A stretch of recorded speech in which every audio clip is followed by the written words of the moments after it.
Bonjour et bienvenue à l'émission Indicatif présent. Ian, comment ça Oui, va? je Où suis es-tu? là. Hey, Premièrement, mais c'est extraordinaire ce que tu nous montres là, Ralph. on va voir ça tantôt. Ça s'appelle Prezi Video et c'est tout nouveau, tout frais.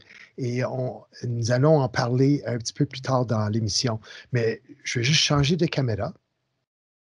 Avant de regarder Prezi Video, je voulais te parler de la formation que tu as faite cette semaine, mais plus particulièrement parce que c'était la STIAM et le codage pour le préscolaire, donc des enfants de maternelle jardin, 4-5 ans.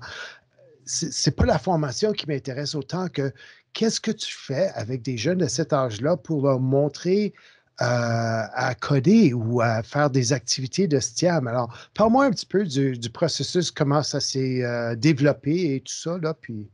Ben, c'est ça. Ben, pas mal toute l'année, on se pose la question, mais qu'est-ce qu'on va faire avec le codage en maternelle jardin? Puis, parce qu'on avait toujours vraiment l'intention de le faire. Puis, on sait que le programme cadre de mathématiques de 2020 parle de codage à partir, bien sûr, de la première année. Première, exactement. Ça ne touche Alors, pas le préscolaire. oui, c'est ça. Alors, ce qu'on a décidé de faire, c'est qu'on a regardé le programme cadre de maternelle jardin, puis on s'est dit, mais y a-t-il quelque chose là-dedans Quand qui, tu dis qui... on, c'est toi et qui d'autre, là? Mylène Brassard, ma Ah, OK. collègue. Oui, Alors, on docteur. était vraiment colis de cette belle formation-là qu'on a donnée à une cinquantaine, Ralph, d'enseignantes de maternelle jardin. Alors, ça va avoir des belles retombées. Puis on a trouvé, sais-tu qu'est-ce qu'on a trouvé? On a trouvé l'innovation et la résolution de problèmes. Ah, OK. Mais c'est parfait, ça. Puis ça, c'est un domaine qui, apparemment, ça donne des fois des difficultés au niveau de l'évaluation, puis de l'observation et Je de... peux t'imaginer, oui. Oui. Oui, mais quand on met un robot entre les mains d'un enfant ou on leur donne un iPad avec une appli ou bien qu'on leur demande de faire du codage débranché, et que ça innove et que ça résout des problèmes. Parce que justement, toutes ces plateformes-là sont créées avec l'idée de présenter un problème aux jeunes, puis es-tu capable de se débrouiller, puis d'essayer, avoir des erreurs, Oui. recommencer, Oui. et toute l'idée de débogage. On a parlé de tous ces beaux concepts-là, Ralph, à la formation cette semaine, mercredi. Mais quand tu parles de quelque chose comme la notion de la pensée computationnelle, euh, comment est-ce que tu fais ça avec des jeunes Ça de te, cet ça te donne âge? l'impression d'être vraiment complexe, mais on a été capable d'illustrer avec des exemples concrets Mhm. les quatre aspects de la pensée computationnelle qui sont la décomposition, Oui. l'abstraction, la reconnaissance de forme et les algorithmes. Puis en fait, chacun des animateurs à la formation est devenu un peu comme un expert de cette matière-là. Mhm. Puis, juste pour donner un petit exemple, par exemple, quand on parlait d'abstraction, moi, je parlais d'abstraction, c'était mon sujet. J'ai montré aux gens comment un problème qui est très complexe avec beaucoup, beaucoup d'éléments, puis des fois des éléments superflus, Mhm. qu'il y a moyen de le résumer, de l'abstraire à un concept très simple, puis que ensuite les élèves peuvent résoudre le problème plus facilement. Alors, Mhm. ça s'intègre bien, très bien dans toute cette idée-là d'aider aux jeunes à mieux penser pour résoudre des problèmes. Ah, c'est bien. Et c'est quelque chose que vous avez fait à distance. Donc, forcément, c'est quelque chose que les profs pourraient faire avec les jeunes en ligne en ce moment, dans la situation actuelle. Tu n'es pas obligé d'être en classe. Et si je ne me trompe pas, tu n'es pas obligé d'avoir de la technologie pour pouvoir le faire non plus, hein, pour travailler ces notions-là. Non, en réalité, on a montré aux enseignants comment, qu'ils soient en ligne à distance ou bien dans la salle de classe, Mhm. les activités débranchées peuvent occuper une part importante dans la salle de classe ou la salle de classe virtuelle et qu'on pouvait aussi créer des activités qui sont basées sur une composante entièrement en ligne, mais également, on a bien sûr nos bons vieux robots qui sont toujours présents et Oui. disponibles pour la future non-pandémie, hein, l'année non-pandémie qu'on va avoir éventuellement, bien sûr. Merci beaucoup, Ian. Euh, Moi, je voulais présenter aujourd'hui un outil qui est nouvellement installé sur mon ordi et que nos profs pourront faire aussi, là, qui s'appelle Prezi Video. Alors, je pense que tout le monde connaît un peu l'application Prezi. C'est une application en ligne où tu pouvais préparer des présentations, tu peux intégrer du texte, des vidéos, des images. Et ce qui est le fun avec Prezi, c'est que ça bouge. Tu peux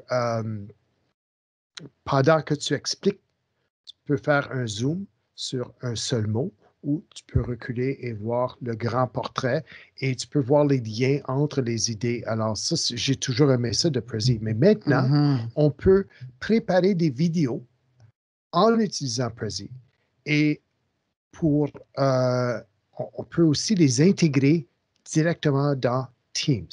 Alors, Mhm. on va commencer en regardant un petit peu l'interface. Pour l'instant, moi, je veux partager mon écran. Mhm. Ça, c'est l'interface. Alors là, vous voyez où je suis et à côté de moi ici, il y a cet espace-là avec de l'espace dedans. C'est un espace avec de l'espace. Mais je veux juste reculer ici pour voir comment tout ça se crée. Alors, en bas ici, j'ai 4 boutons. Là, je regarde présentement les modèles. Les modèles, c'est les différents thèmes. Je suis ici, mais je peux créer ce thème-là ou je peux choisir ce thème-là ou n'importe quel que je veux. Et quand j'avance ici, mes diapositives qui sont à la gauche avec des images différentes et du texte différent, ça va avancer. Soit de ce sens-là ou parce que ça, c'était comme un défilement vertical et des Mhm. fois, c'est un défilement diagonal. Donc, dépendant de quel thème ou quel modèle que tu choisis, ça va défiler de différentes façons. Dans le bouton contenu ici, c'est là que je peux décider quel texte que je veux mettre Mhm. et je peux choisir aussi mon image. Alors, je peux choisir une image de la banque qui est ici. Je peux également aller choisir une image de mon ordinateur. Mhm. L'autre chose qui est intéressante, ici, ça dit PowerPoint. Donc, il y a un bouton où je peux cliquer et importer une présentation PowerPoint que j'ai déjà faite Mhm. sur mon ordinateur et mes notes d'animation paraîtront en bas. Le texte et les images que j'ai dans la présentation vont paraître soit à ma droite ou à ma gauche, dépendant de, encore une fois, à quel modèle est-ce que j'ai choisi. Et ce que j'aime de cette interface ici, c'est que quand je prépare ma présentation, ça me fait penser vraiment à être en classe en personne. Parce que normalement, tu vas voir le tableau ou l'écran, un des deux, et tu vas aussi voir le prof qui parle. Et ça Mhm. me fait penser à ça parce que dans des rétroactions qu'on a eues des élèves qui apprennent exclusivement en ligne maintenant, c'est que oui, le prof va projeter son écran ou le TBI et on va voir la présentation, mais on ne voit pas le prof. Alors, si le prof est en train d'expliquer, puis comme moi, puis il utilise ses mains beaucoup pour les Mhm. explications, on commence ici, Mhm. ensuite on s'en là, les élèves ne voient rien de ça. Ils voient Ouais. l'écran, le partage d'écran, mais ils ne voient pas le prof. Alors, ce qui est beau ici, c'est que tu me vois et tu vois ce que je présente en même temps. Et ça, c'est l'idéal pour moi de pouvoir.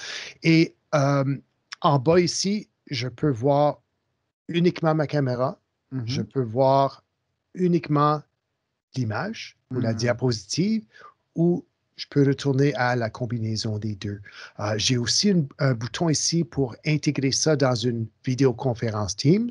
Je peux aussi faire un enregistrement. Alors, tout ce que je vais faire comme présentation, comme explication, je peux l'enregistrer et soit le mettre en ligne avec un lien où les jeunes Mhm. peuvent juste cliquer le lien pour le regarder, ou je peux le sauvegarder sur mon ordinateur.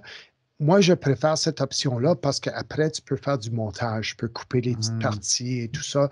Je ne suis pas obligé de prendre le produit intégral. Il y a un petit outil dans l'application Prezi pour le bureau que tu peux utiliser pour couper mais seulement le début et la fin. Donc, tu es en train de rogner, en d'autres mots, la vidéo.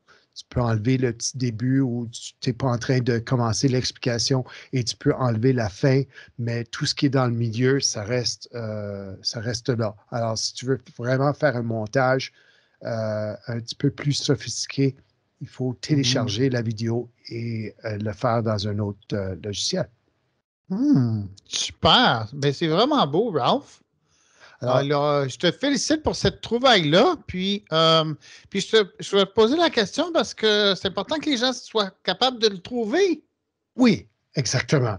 Donc, c'est disponible pour les ordinateurs du conseil. C'est disponible dans le centre logiciel. On voit ici Prezi Vidéo et vous pouvez le télécharger et l'installer vous-même sans avoir les droits d'admin. N'importe quoi qui est dans le centre logiciel, c'est là pour ça et c'est disponible pour tous les ordis des élèves, des profs et des administrateurs. L'autre chose qu'on peut faire, c'est d'aller en ligne et simplement de le faire en ligne, sans avoir d'installation du tout. Prezi a toujours fonctionné comme ça. Il y avait des applications de bureau, mais vraiment, la plupart des gens faisaient tout le travail en ligne et tu donnais simplement le lien à ta présentation quand tu voulais le partager avec d'autres personnes. Et sur le site, si tu veux l'installer sur un ordinateur personnel, il y a un petit bouton ici où tu peux télécharger à partir du site Prezi ta présentation. Et une fois que c'est installé sur le bureau, vous pouvez vous identifier avec votre compte Microsoft. Alors, vous allez vous connecter via Microsoft avec votre courriel du conseil et votre mot de passe. Et c'est tout. À partir de là, vous avez exactement la même interface qu'on vient de voir sur mon bureau. Ça, c'est l'application et où je peux choisir comment je veux préparer ma présentation et ajouter des images, du texte et toute autre chose que je veux. Wow, c'est un beau petit cadeau pour finir l'année en grande, hein? Oui. Je pense qu'au dernier compte, on avait dit qu'il restait 8 semaines, Ralph. On achève, hein?